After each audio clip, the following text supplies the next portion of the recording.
मर्द कभी अपनी मोहब्बत का इजहार लफ्जों में नहीं कर सकता, उसे करना ही नहीं आता या फिर सिखाया ही नहीं जाता। वो कभी अपनी माँ को नहीं बता पाता कि उसे उनके बगैर घर बहुत अधूरा लगता है। वो कभी अपनी बहन को नहीं बोल पाता कि उसे उसकी शरारतें बहुत अच्छी लगती हैं।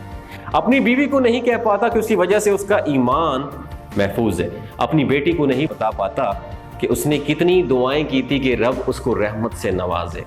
दोस्तों, मैसेज ये है, गर्ज ये है कि मर्द को लफ्जी मोहब्बत करना आती ही नहीं है। वो हमेशा प्रैक्टिकली, अमली और मजबूत मोहब्बत करता है और उसी मोहब्बत के इजहार के लिए वो अपनी ज़ात पर हर तकलीफ बर्दाश्त करता है ताकि उसकी मोहब्बतें महफूज रह सकें।